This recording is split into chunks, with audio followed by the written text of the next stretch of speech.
अनंत कोटि ब्रह्मांड नायक राजा धीराज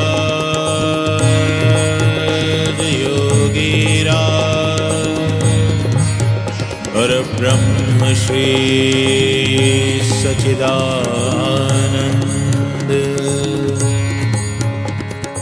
सद्गुरु श्री साईनाथ महाराज।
वक्रतुंड महाकाय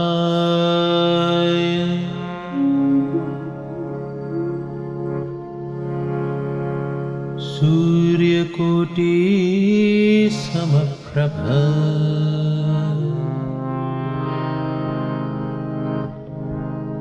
निर्विघ्नं कुरु मे देव सर्वकार्येषु सर्वदा।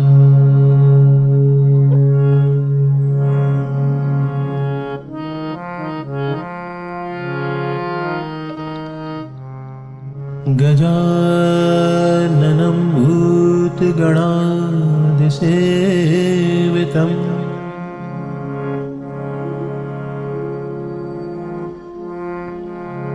कपित्थजम्बूफलचारुभक्षणम्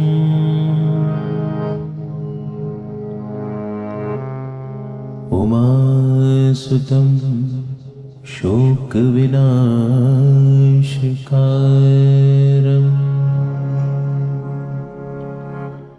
नमामि विघ्नेश्वर पादपङ्कजम्।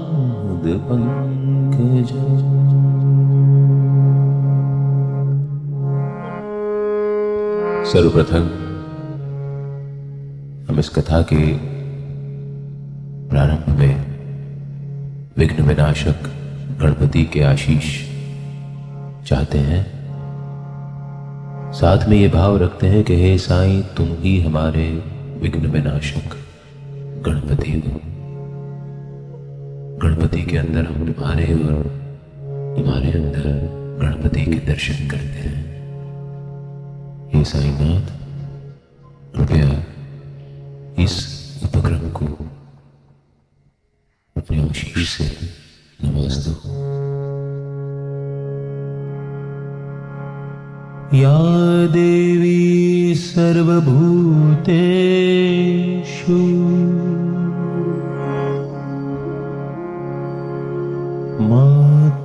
मातृरूपेण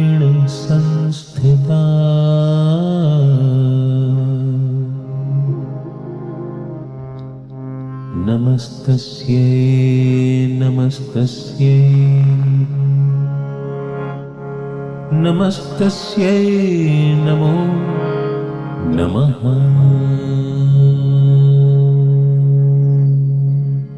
तत्पश्चात हम इस ब्रह्मांड की मातृशक्ति को नमन करते हैं, उनसे आशीष चाहते हैं कि इस प्रायोजन को अपने वरद हस्तों से आशीर्वाद प्रदान करें। साथ ही में ये भाव रखते हैं कि हे साईं, तुम ही हमारी माता हो। हम अपनी माता में साईं का दर्शन करते हैं और साईं में अपनी माँ का, मातृशक्ति का दर्शन करते हुए इस कथा को प्रारंभ करने की अनुमति चाहते हैं। नाहं वसामि वैकुंठे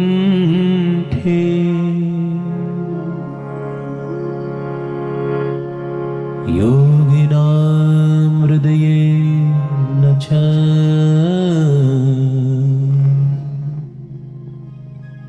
मद्भक्ता यत्र गायन्ते तत्र तिष्ठामि नारद।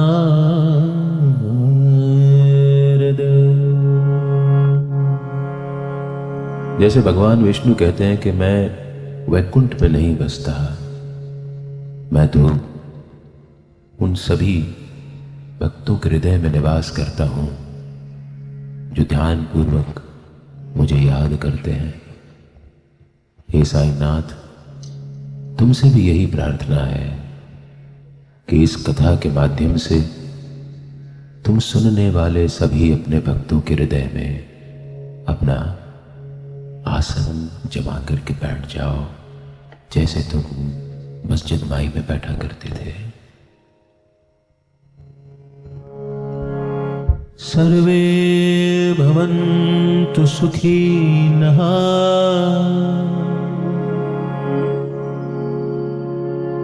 सर्वे सन्तु निरामया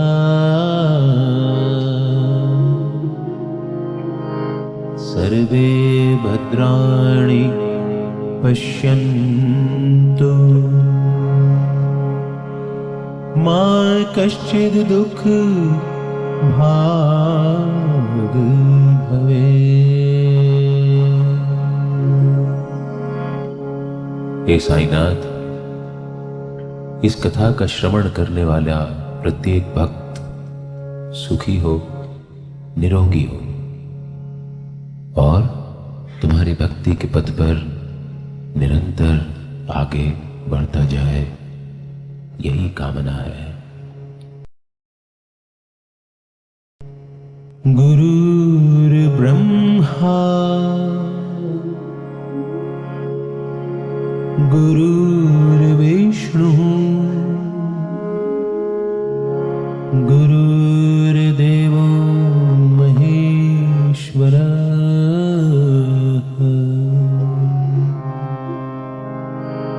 गुरुर्साक्षात् परब्रह्म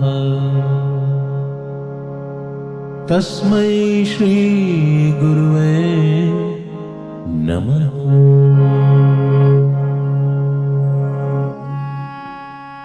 हे साईनाथ, तुम हमारे गुरु हो, तुम ही हमारे ब्रह्म हो, यानी हमारे जीवन के निर्माण करता हो। तुम ही विष्णु हो, हमारे जीवन में लय का संचार तुम ही करते हो। हे साईनाथ, तुम ही महेश हो जो हमारे दुर्गुणों का नाश करता है। इन तीनों के मिश्रण से हे साईनाथ, तुम ही हमारे परम ब्रह्म हो जो जिसका कोई न आदि है न अंत है, जो हमारे हृदय में विराजमान होता है, जो हमारे कण कण में व्याप्त है, जो इस ब्रह्मांड के कण कण को परिभाषित करता है।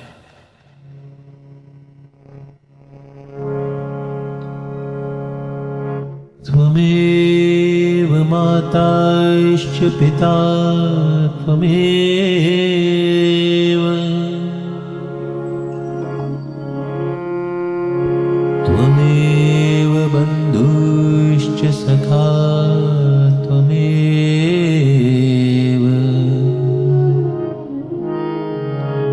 त्वमेव विद्या द्रविणं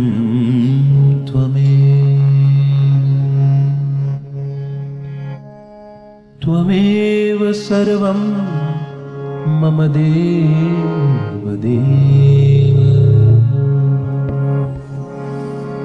हे साईनाथ, तुम ही हमारी माता हो, तुम ही हमारे पिता हो, तुम ही हमारे बंधु हो, तुम ही हमारे मित्र हो।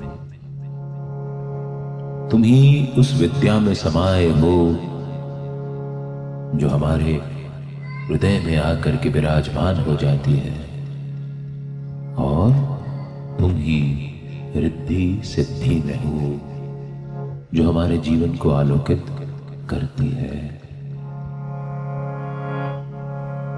मेरा मुझ में कुछ नहीं,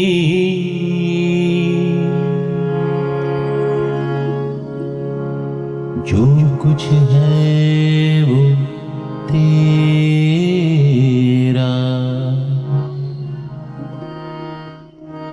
तेरा तुझको सौंपते। क्या लागे है मेरा।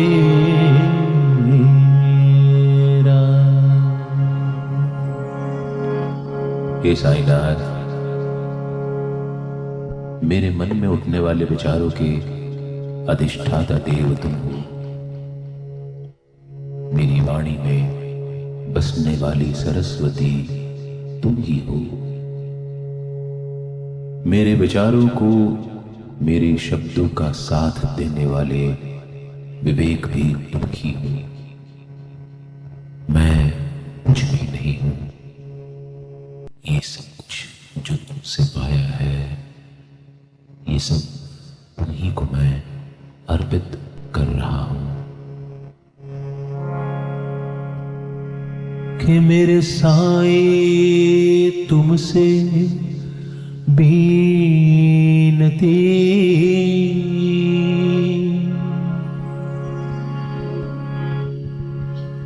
दोनों साथ रख,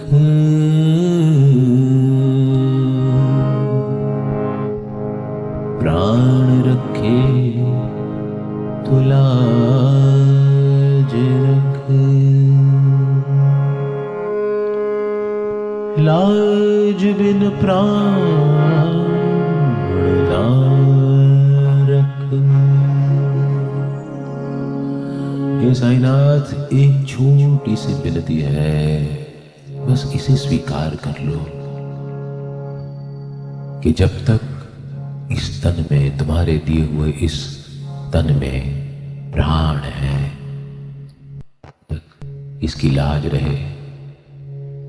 बिना लाज के ये प्राण किसी काम के नहीं है मेरे भाग।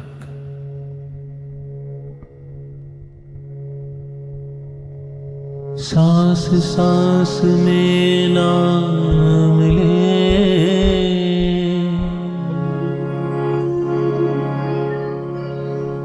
बचे सांस न कोई।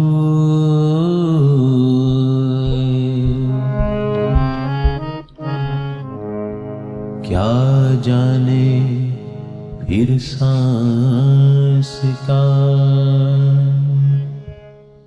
आवन होए न हो।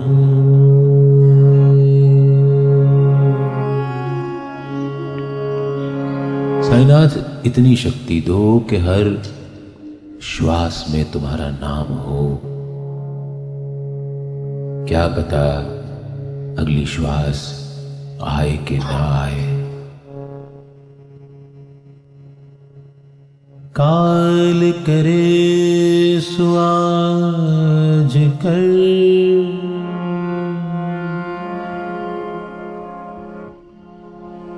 आज करे सो अब,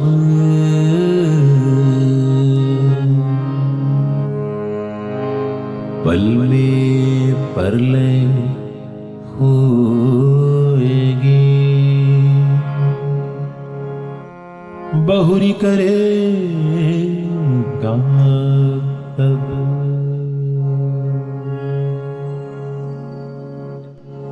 साईनाथ मैं तुम्हारा नाम कल पर ना छोड़ूं, मैं आज पर ना छोड़ूं। मुझे इतनी शक्ति दो कि मैं तुम्हारा नाम अभी और यहीं पर ले लूं। मुझे नहीं पता कि कल कौन सी प्रलय आएगी और मैं तुम्हारा नाम ले भी पाऊंगा या नहीं। अनंत कोटि ब्रह्मांड नायक राजा धीराज योगी राज, परब्रह्म श्री सच्चिदानंद,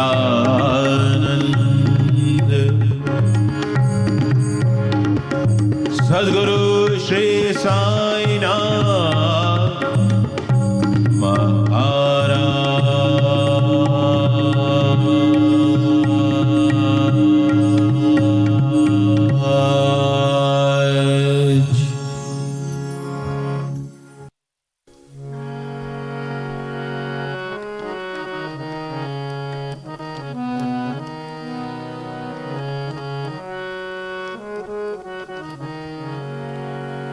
मेरा साई मेरा रखवाला, मुझे हर मुश्किल से निकाला। मेरा साई मेरा रखवाला, मुझे हर मुश्किल से निकाला। मेरा मेरा रखवाला, मुझे हर मुश्किल से निकाला। मुझे हर मुश्किल से निकाला, मुझे हर मुश्किल में संभाला। बड़े नाजों में साई ने पाला।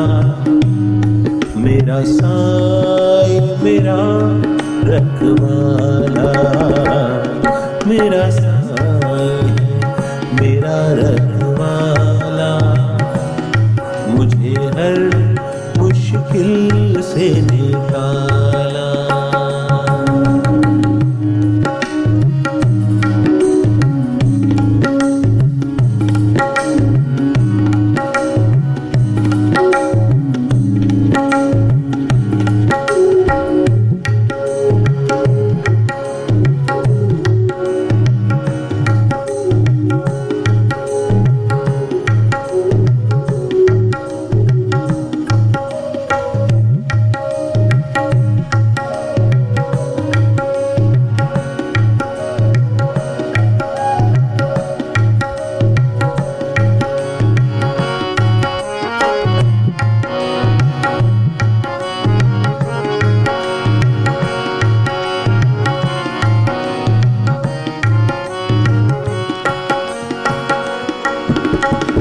इस दुनिया में फिर तुम्हारा मारा, इस दुनिया में फिर तुम्हारा मारा। तुझ बिन साई मेरा कौन सहारा, तुझ बिन साई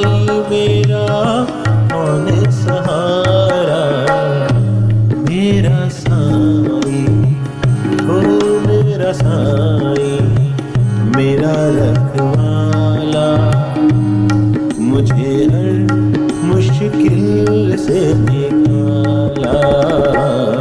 मेरा साई है मेरा रखवाला, मुझे हर मुश्किल में संभाला।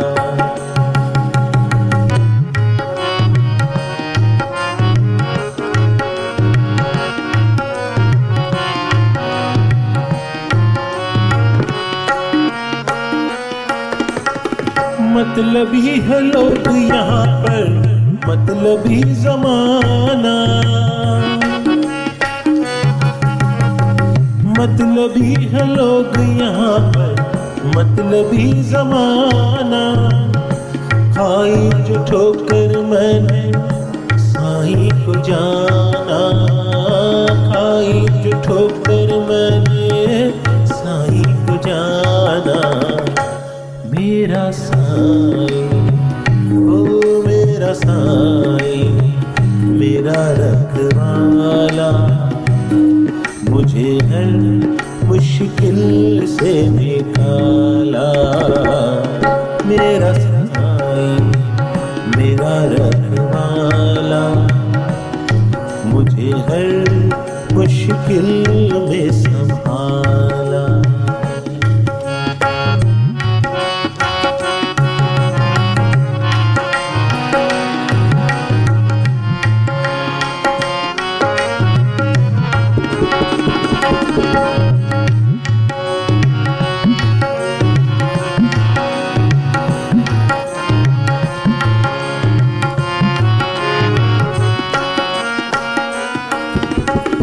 जिंदगी की राहों में रुक जा, संभल जा।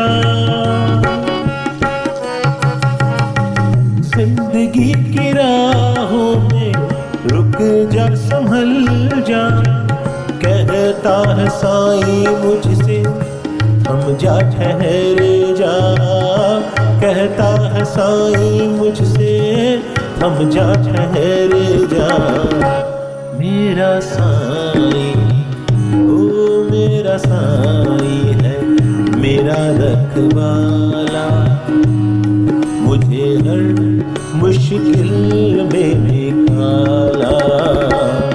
मेरा साई मेरा रखवाला, मुझे हर मुश्किल से निकाला।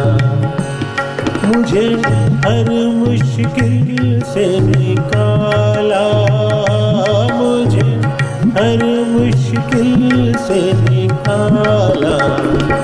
बड़े नाज़ों में साईं ने है पाला।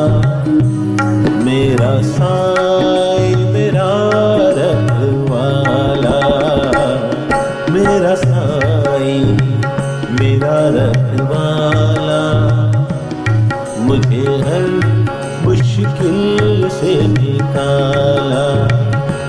मुझे हर मुश्किल से निकाला, मुझे हर मुश्किल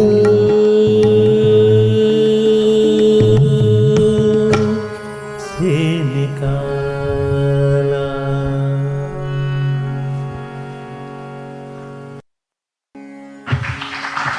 मेरे अंदर बैठे साईं का आपके अंदर बैठे साईं को अभिवादन, अभिनंदन, आलिंगन और नमन।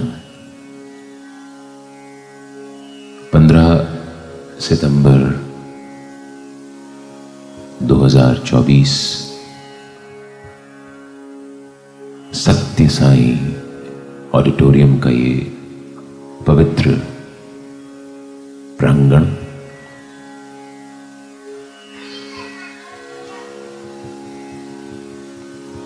दिल्ली वासियों के साईं प्रेम और साईं भक्ति से ओतप्रोत और अभिभूत ये श्री साईं अमृत कथा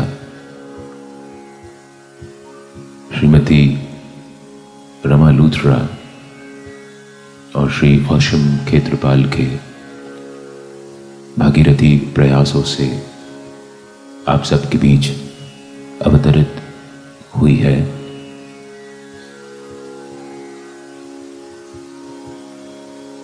कल हमने परिवर्तनी एकादशी के शुभ अवसर पर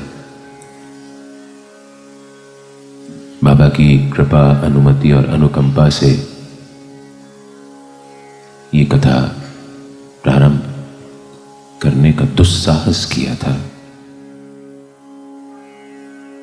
आज इसका द्वितीय सोपान है। रविवार का दिन है। रवि यानी सूर्य, और सूर्य मतलब इस पूरे ब्रह्मांड का एकमात्र एनर्जी का स्रोत।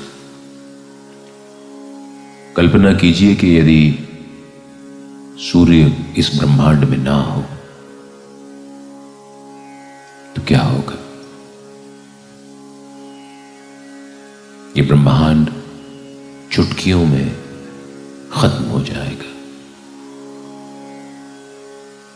क्योंकि सूर्य ही तो है जिसके इर्द गिर्द हम लोग सारे ज्ञात और अज्ञात नक्षत्र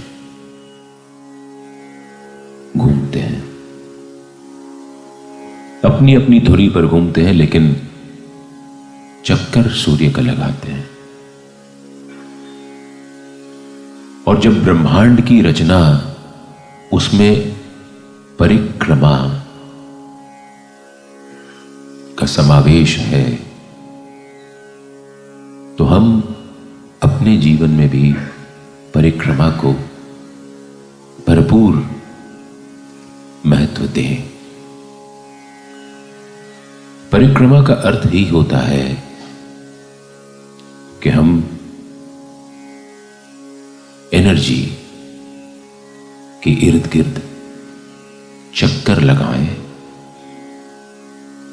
और हमारे जो आराध्य हैं, जिनके इर्द गिर्द हम चक्कर लगाते हैं, उनकी मूर्ति से जो ऊज निकलता है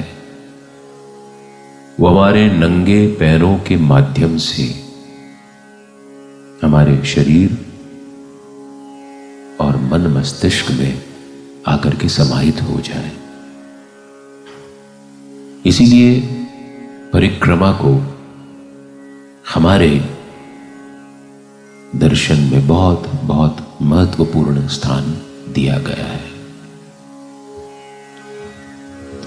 इसी प्रकार जब मंदिर से निकलते हैं तो मंदिर की सीढ़ियों पर बैठने का भी रिवाज है।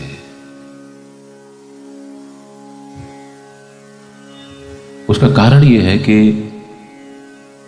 मंदिर में हम अपने इष्ट की, आराध्य की मूर्ति को देख करके अभिभूत हो जाते हैं। हम मेस्मराइज हो जाते हैं। होना यह चाहिए कि हम उनकी मूर्ति के सामने जाएं और उनसे होने वाली बातचीत को सुन सकें, कुछ अपनी कहें, कुछ उनकी सुने। लेकिन एक तो भीड़ इतनी होती है आजकल मंदिरों में, जैसे जैसे लोगों के दिलों में असुरक्षा की भावना, इनसिक्योरिटी की भावना घर करती जा रही है, मंदिरों में भीड़ बढ़ती जा रही है। The more we have begun to yearn for materialistic pleasures, the more impatient we have become. And we keep rushing to temples and our deities merely become wish-fulfilling devices for us. जितना हमारे मन में भौतिक पदार्थों की वासना बढ़ती जा रही है, उतना ही हम मंदिरों के ज्यादा चक्कर लगाते हैं, हम अधीर हो जाते हैं और इस अधीरत्व को धारण किए हुए हम मंदिर में प्रविष्ट करते हैं। तो भीड़ बहुत होती है, हमारे जैसे न जाने कितने ही लोग होते हैं वहां पर, मांगने सब जाते हैं। यकीन मानिए सब मांगने ही जाते हैं। बहुत कम होते हैं जो शुक्रिया अदा करने जाते हैं, और भी बहुत कम होते हैं जो देने जाते हैं। लेना हम लोगों का एक शगल है।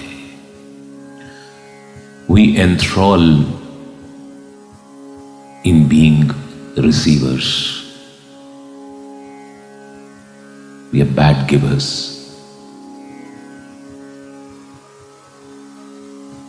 तो जब भीड़ बहुत होती है तो जो सिक्योरिटी वाले होते हैं, पंडे पुजारी जो वहां पर होते हैं, वो कहते हैं चलो आगे बढ़ो आगे बढ़ो। तो पहला तो हम मेस्मराइज्ड हो जाते हैं, दूसरा हम मांगों की लिस्ट लेकर के जाते हैं, तीसरा इतनी भीड़ होती है कि कोई पड़ोसी आगे निकल के चला गया या लाइन से चला गया तो ये मिस्टर प्लीज ऑब्जर्व क्यू, ये भूल जाएंगे कि 10-15 भक्तों के पहले हम भी क्यू जंप करके आगे आ गए थे। लेकिन दूसरों के लिए हम लोग जज हो जाते हैं। ठीक है, तो इन सब चक्करों में क्या होता है कि हमारा डायलॉग छूट जाता है। बाहर आते हैं तो ऐसा अधूरा अधूरा सा लगता है, और जाहिर है इष्ट के दर्शन में तृष्णा और तृप्ति दोनों साथ साथ चलना चाहिए।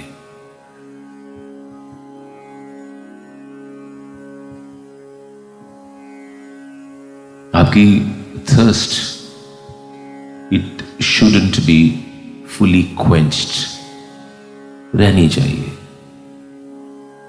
लोग कहते हैं दर्शन तो हो गए लेकिन मन नहीं भरा। अरे बिल्कुल अच्छी बात है, मन नहीं भरा, अगली बार के लिए रास्ता खुल गया है। That yearning would draw you again to your deity. तो जब इन झंझटों में अंदर कलेश करके, लालच करके, लोभ करके जब हम बाहर आते हैं तो हमको एक मौका हमारा दर्शन और देता है कि चलो यार सब कुछ हो गया, तुमने उसको महसूस नहीं किया, उसकी सुनी नहीं, एक बार मंदिर की सीढ़ियों पे ही बैठ जाओ, कुछ देर कर लो, वहां पर उससे बात कर लो, अपने आप को वहां बिठा दो। He is giving you one more chance.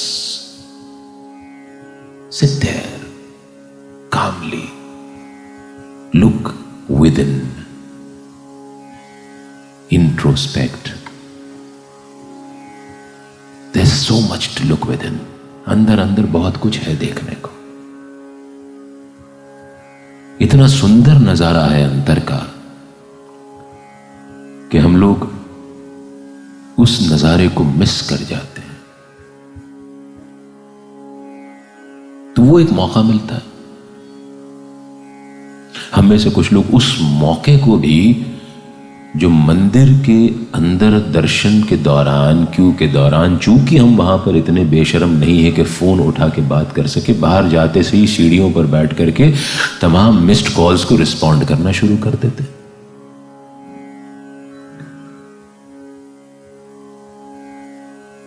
तमाम व्हाट्सएप मैसेजेस को एक्नॉलेज करना शुरू कर देते हैं।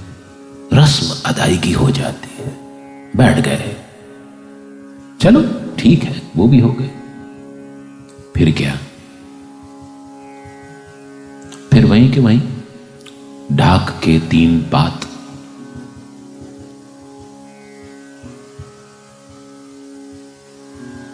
तो बेहतर है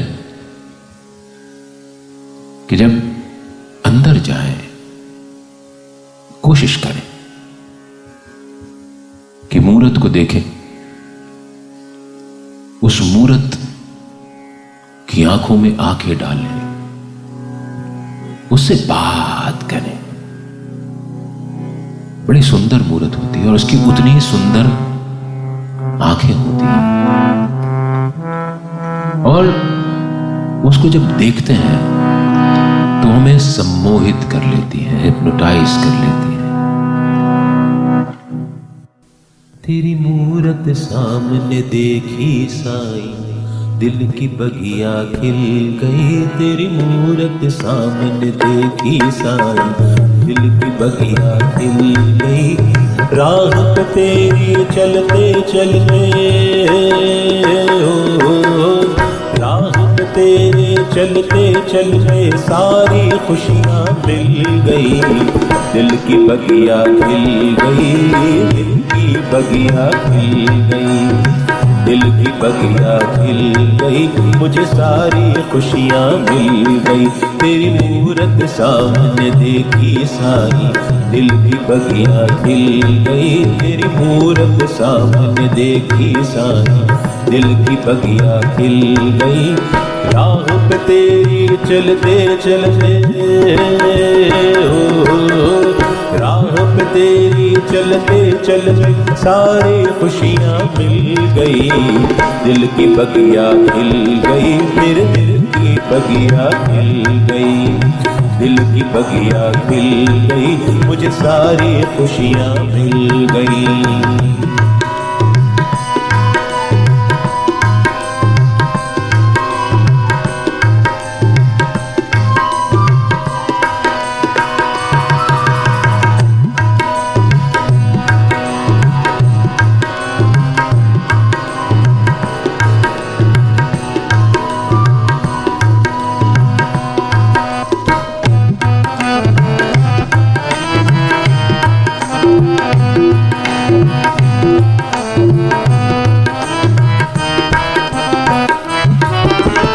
हम तेरी बगिया के गुल हैं, तू हमारा बागवान।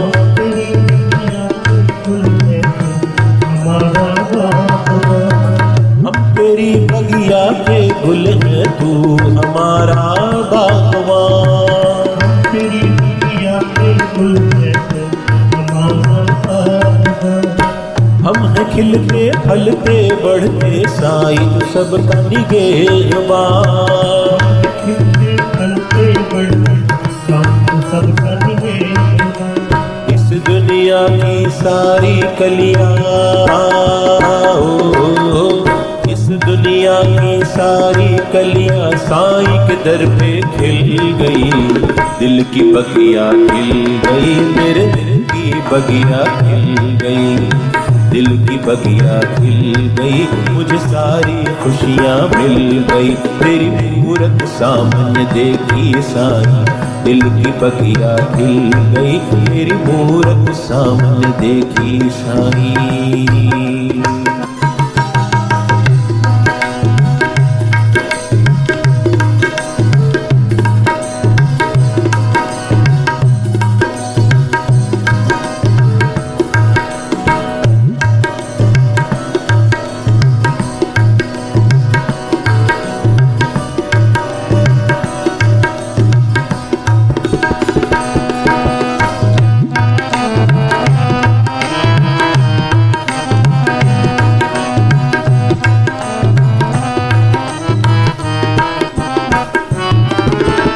तेरी खुशबू से महकते साईं गीता और कुरान।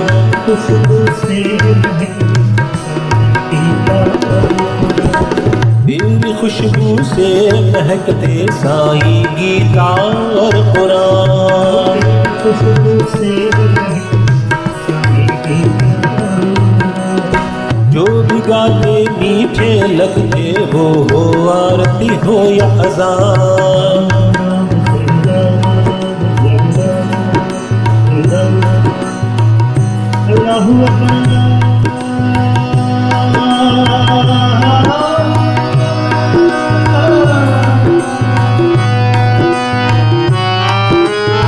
तेरी खुशबू से महकते साईं गीता और कुरान।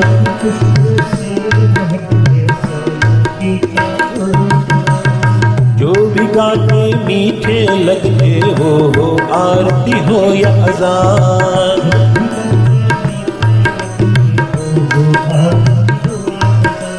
इंसानियत की सारी खुशबू, इंसानियत की सारी खुशबू साईं के दर पे मिल गई। दिल की बगिया खिल गई, दिल की बगिया खिल गई, दिल की बगिया खिल गई। मुझे सारी खुशियाँ मिल गई। तेरी मूरत सामने देखी साईं, दिल की बगिया खिल गई। तेरी मूरत सामने देखी साईं, दिल की बगिया खिल गई। राह पे तेरी चलते चलते, राह पे तेरी चलते चलते सारी खुशियाँ मिल गई। दिल की बगिया खिल गई, मेरे दिल की बगिया खिल गई, दिल की बगिया खिल गई। मुझे सारी खुशियाँ मिल गई, मुझे सारी खुशियाँ मिल गई, मुझे सारी खुशियाँ मिल गई, मुझे सारी खुशियाँ मिल गई।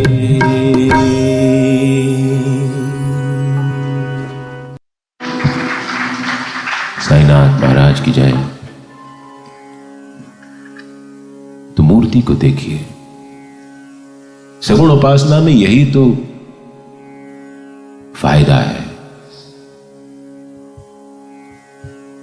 निर्गुण करने वाले निर्गुण को बेहतर बताते हैं, सगुण करने वाले सगुण को बेहतर बताते हैं। और मेरे अनुसार इसमें कोई मतभेद नहीं होना चाहिए कि कौन सी उपासना सर्वश्रेष्ठ है। जिसको जो अच्छा लगे करे। साईं को आप एक मूर्ति में ढूंढ लें, साईं बहुत खुश होंगे।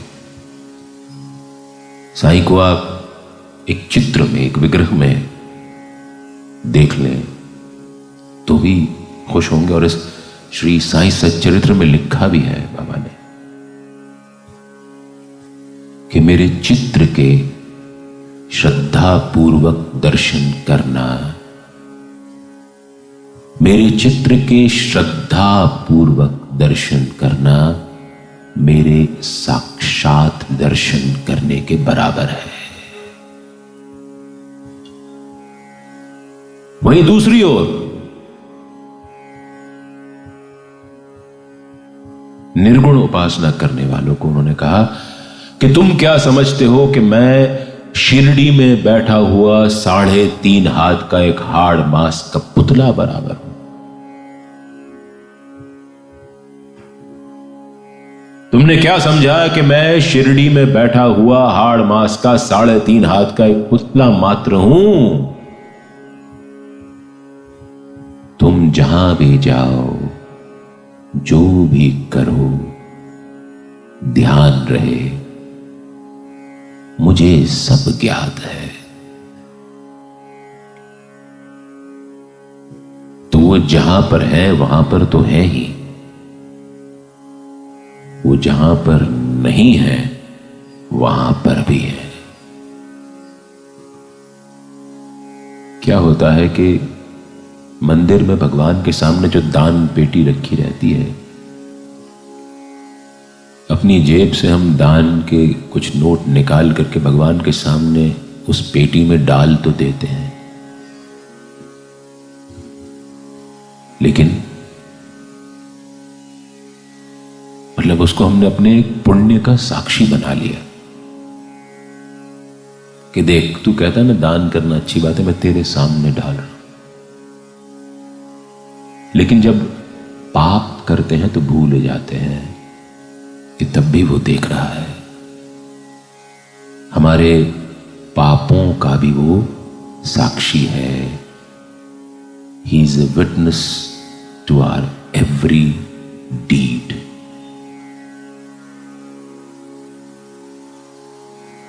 तो जब पुण्य करते हैं तो उसका ध्यान रहता है, जब पाप करते हैं तो ध्यान नहीं रहता कि वो देख रहा है। बोए पेड़ बबूल का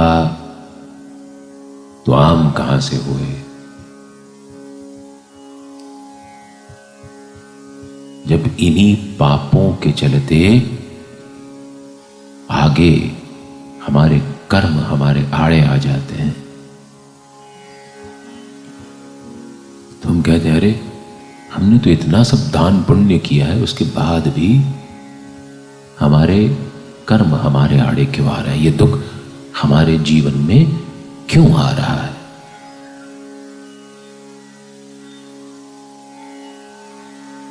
बड़ा स्पष्ट है कि पुण्य का साक्षी अगर वो है तो पापों का साक्षी भी वो है। वो तो हर चीज का हिसाब किताब रख रहा है। हमें लगता है कि वो नहीं देख रहा है।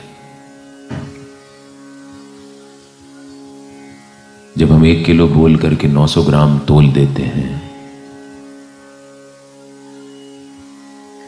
जब 100 के नोट की पूरी गड्डी में 1 नोट कम हो जाता है,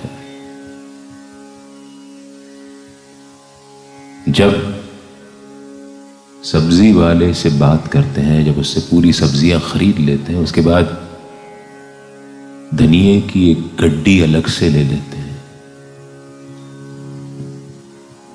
उसके पैसे नहीं देते। अरे इतनी सब्जी तो तुझसे ली है। क्या होता है कि आप ये फ्री की चीज लेकर के अपने आप को उसके साथ ऋणानुबंध में बांध रहे हो। आज आपने उससे कुछ लिया है तो देना तो पड़ेगा। बाबा ने तो सच्चरित्र में कहा है कि ऋण, अपमान और हत्या, इन तीनों का हिसाब किताब तो पूरा होता है। और फिर हम दुखी होते हैं। कोशिश करें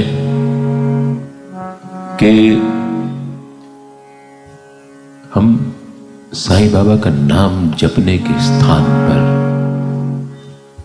हम उनके बतलाए हुए रास्ते पर चलें। बड़ा अद्भुत जीवन रहा है साईं बाबा का। हम लोगों ने तो मात्र उनको अपना इच्छा पूर्ति का माध्यम बना रखा है। We've just considered him as a wish fulfilling deity and nothing beyond. There's so much more to Sai Baba. There's so much more. And we fail to explore that side of Sai. हम इसको भी तो पढ़ते हैं तो किस्से कहानियों के कलेक्शन की तरह पढ़ते हैं। तो इसमें गलती आपकी नहीं है। You're too very engrossed in so many other things कि इसको भी रस्म अदायगी के तौर पर पढ़ते हैं। वो चलो जी आज एक अध्याय पढ़ना है, एक अध्याय पढ़ना है बन गया टारगेट और हमने पढ़ लिया।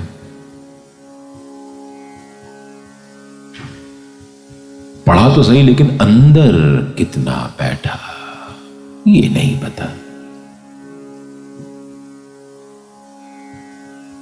वो आज संडे है, आज कोई और काम नहीं है, चलो कथा सुनने चलते हैं। भगवान का नाम भी has become a matter of convenience, जबकि ये हमारी सबसे पहले सबसे बड़ी प्राथमिकता होनी चाहिए। और जब श्री साईं सच्चरित्र को पढ़ते हैं और अपने अंदर उसको समाहित करने की कोशिश करते हैं तो बहुत कुछ समझ में आता है। ये श्री साईं सच्चरित्र बहुत गूढ़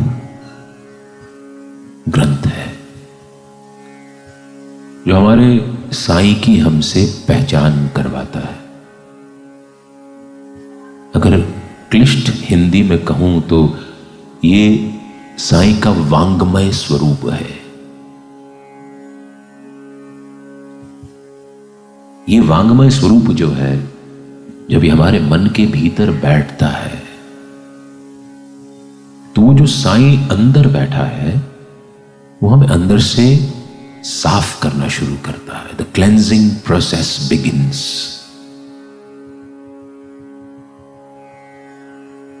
and once that cleansing process begins, we begin to evolve. We begin to enhance. We begin to become better version of our own selves. भाई आपके हाथ में, सभी के हाथ में कमोबेश एक बड़ा झुनझुना है जिसको हम स्मार्टफोन कहते हैं। उसमें भी तो 100-150 ऐप्स हैं ही ना। वो सारी की सारी ऐप्स और ऑपरेटिंग सिस्टम जो रहता है, एंड्रॉयड और iOS, इसका भी तो अपग्रेड आता ही है ना हर 2-4 महीने में। तो क्यों ना हम अपने आप को अपग्रेड करें, अपडेट करें। ये जीवन है ना, ये रिडंडेंट बने रहने के लिए नहीं है, ऑब्सोलीट बने रहने के लिए नहीं है, ये डायनासोर बनने के लिए नहीं है, एक्सटिंक्ट बनने के लिए नहीं है, अप्रासंगिक बने रहने के लिए नहीं है। देखिए, मोबाइल फोन की उम्र तो 100 वर्ष है। उसके बारे में बात हुई और उसने T T T T T T शुरू कर दिया उसने। हम लोग मानते हैं ना कि किसी का नाम लो और अगर उसका फोन आ जाए या वो आ जाए तो कहते हैं तेरी उम्र 100 साल होने वाली है, तो इसकी भी उम्र 100 साल तो पक्की है। उसने अपनी हाजिरी का एहसास करा दिया।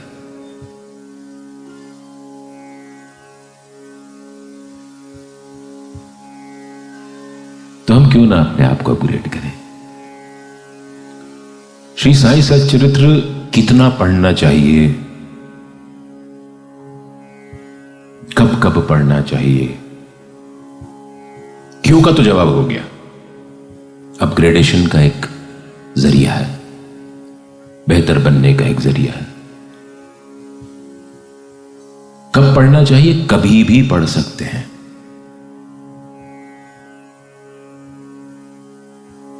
शौच करते हुए भी पढ़ सकते हैं।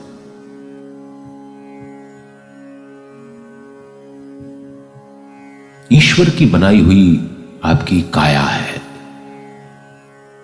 आपकी काया में से उससे कुछ नहीं छिपा है, उसी ने बनाई है और वह आपके हर एक क्षण में शामिल है।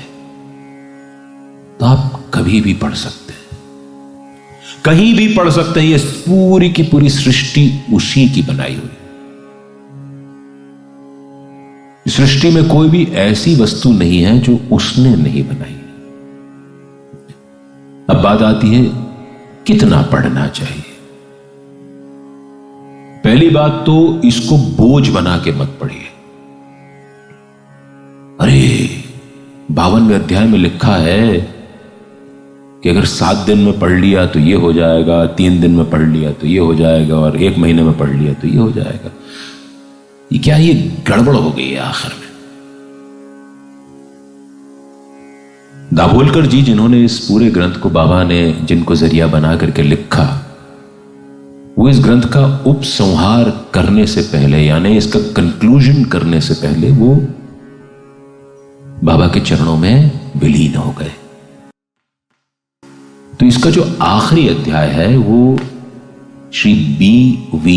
देव, श्री बलवंत विश्वनाथ देव, जो कि डानू के मामलतदार थे। डानू यानी मुंबई के पास एक छोटा सा गांव था, अब तो वो भी शहर हो गया है, करीब 150 किलोमीटर दूर। उसके मामलतदार यानी जो बंदोबस्त अधिकारी होते हैं वो, उन्होंने ये आखिरी अध्याय उसका लिख दिया और उसके अंदर उन्होंने फलश्रुति यानी इसको पढ़ने के क्या फायदे हैं वो लिख दिया कि इतने दिन में पढ़ लोगे तो ये हो जाएगा। तो आप सब तो आखिरी अध्याय छोड़ करके पूरा पढ़ लीजिए और इसको मानिए कि एक है प्रसाद की थाली, 56 भोग है ये। आप पूरी थाली एक बार में खा सकें, आपकी पाचन शक्ति को दाद देता हूं। नहीं पढ़ पाए तो एक अध्याय रोज पढ़ लीजिए, वो भी बोझ लगे, अरे आज एक अध्याय नहीं हो पाया, मन में वहम आने लगे, अंधविश्वास होने लगे, बाबा नाराज तो नहीं हो जाएंगे? नहीं होंगे, मेरी गारंटी है।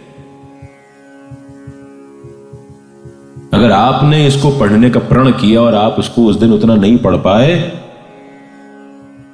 तो बाबा नाराज नहीं होंगे, ये मैं यहां बैठ करके आपको गारंटी बाबा के माध्यम से दे रहा हूं। टेंशन मत करिए। अच्छा, अब एक अध्याय भी नहीं हो पा रहा तो एक उसके अंदर जो खंड है अलग अलग, उसको पढ़ लीजिए। उसको ना पढ़ पा रहे हैं कोई बात नहीं, एक पंक्ति पढ़ लीजिए, एक लाइन पढ़ लीजिए। अगर एक लाइन को भी नहीं पढ़ पा रहे हैं तो एक शब्द को पढ़ लीजिए। वो एक शब्द भी आपके लिए परिभाषात्मक हो जाएगा।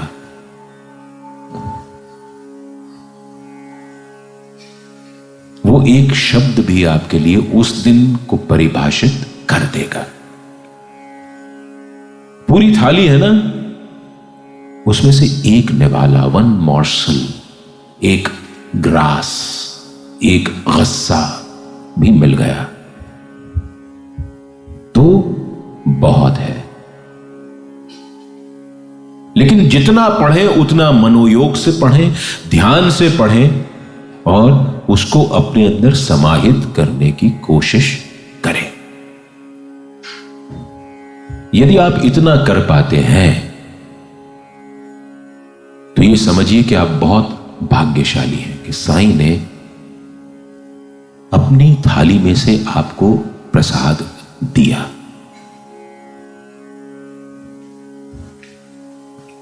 इसलिए इस ग्रंथ को लेकर के कोई वहम मत पालिए। बहुत पावन पवित्र ग्रंथ है, डराने का जरिया नहीं है। कोई भी चीज धर्म के नाम पे आपको बोझ लगे, आपको डराए, तो कृपया उस पद्धति को छोड़ दीजिए, क्योंकि पद्धतियां सारी मनुष्य की बनाई हुई होती हैं, ईश्वर की बनाई हुई पद्धतियां नहीं है ये सारी की सारी।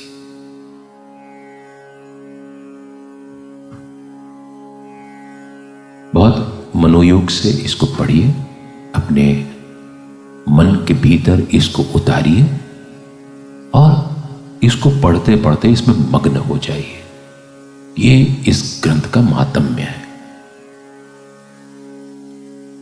तो जब हम इस ग्रंथ को पढ़ते हैं तो समझ में आता है कि सिर्फ साईं साईं कहने से हमारा काम नहीं बनेगा। बाबा के चरित्र में से कुछ विशेष बातें उठ करके सामने आती हैं। बाबा जब शिरडी में आए तो बाबा ने सबसे पहले क्या किया?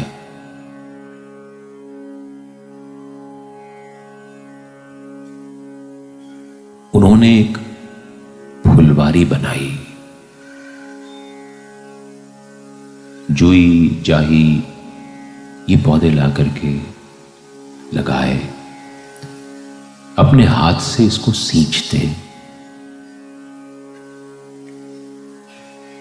His care for the environment। Vaman Tatya नाम का एक कुम्हार होता था जो बाबा को रोज 2 कच्चे घड़े देता था। कच्चे घड़े यानी जिनको आग पर नहीं पकाया जाता। वामन तात्या उन घड़ों को बाबा को देता। बाबा उनसे इन पौधों को सींचते। बाद में जैसे ही वो जमीन पर रखते, वो पौधे उस घड़े की मिट्टी को पा करके और सिंचित हो जाते, क्योंकि घड़े रखने पर टूट जाते थे, पके नहीं होते थे। कितनी सुंदर बाबा की क्रिया है। मिट्टी का सफर मिट्टी तक। उसी धरती से वो मिट्टी ली गई, उसी को एक निश्चित आकार दिया गया और उसी आकार को वापस अपने मूल रूप में लेकर के आ गए। कदाचित हम सबके लिए यही संदेश है कि हम सब भी मिट्टी से बने हैं और उसी मिट्टी से बन करके हमको कहीं ना कहीं किसी को सींचना है।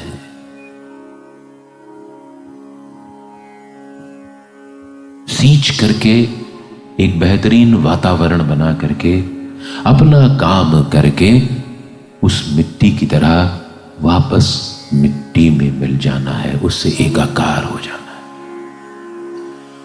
और एकाकार तो आप वैसे ही होंगे अगर आप इस काम को नहीं करेंगे, लेकिन अपने जन्म को सार्थक करिए, जन्म को सफल करिए। यदि आप ये नहीं कर पा रहे हैं तो फिर आपका जन्म व्यर्थ है।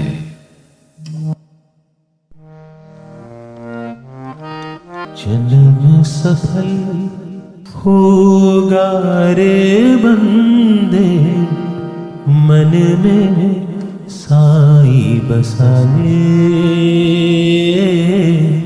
मन में साई बसा ले। जन्म सफल होगा रे बंदे, मन में साई बसा ले, मन में साई बसा ले। साई नाम के मोती को सांसों की माला बना ले, मन में साई बसा ले।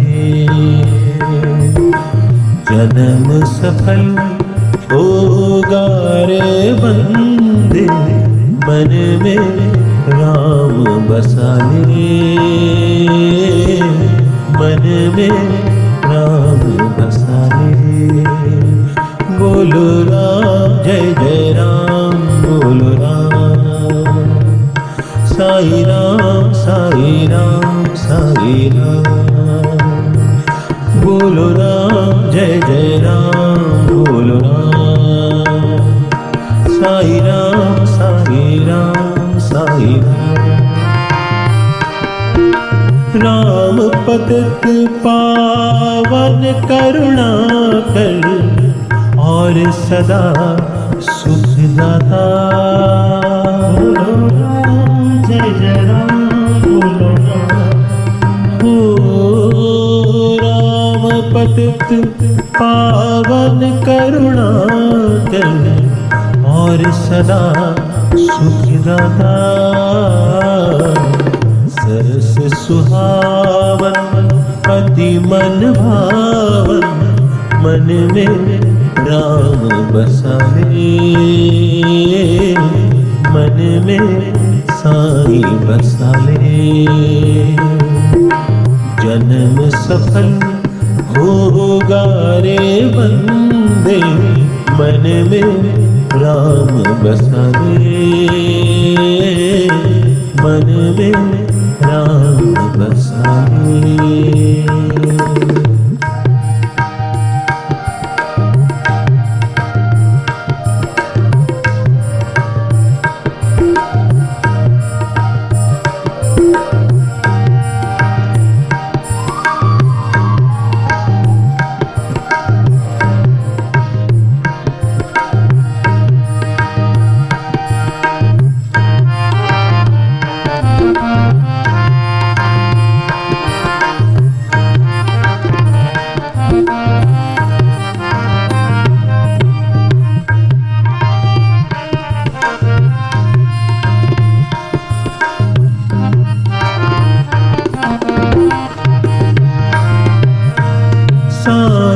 भजन में डूब के अपनी निर्मल कर काया।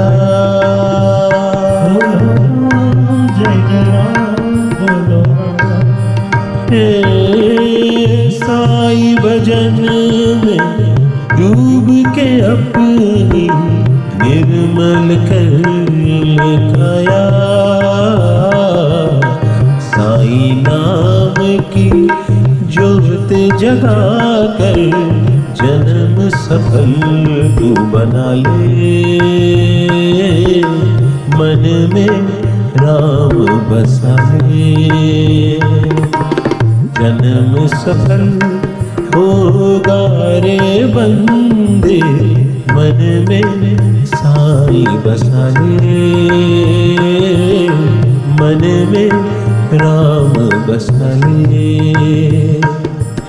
साई नाम के मोती को सांसों की माला बना ले।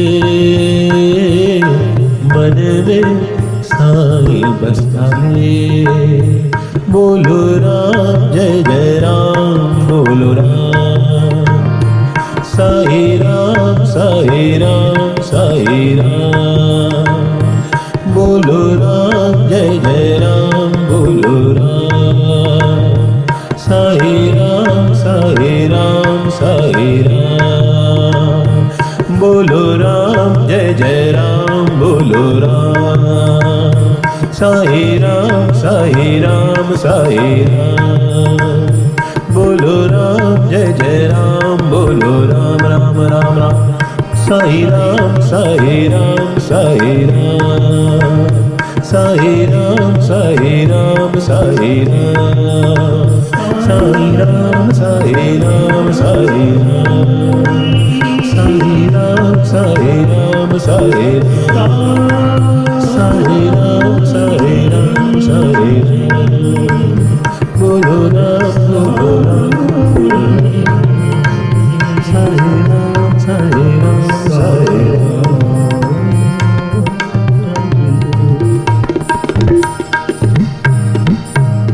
जन्म सफल होगा रे बंदे, मन में राम बसा ले। मन में साई बसा ले।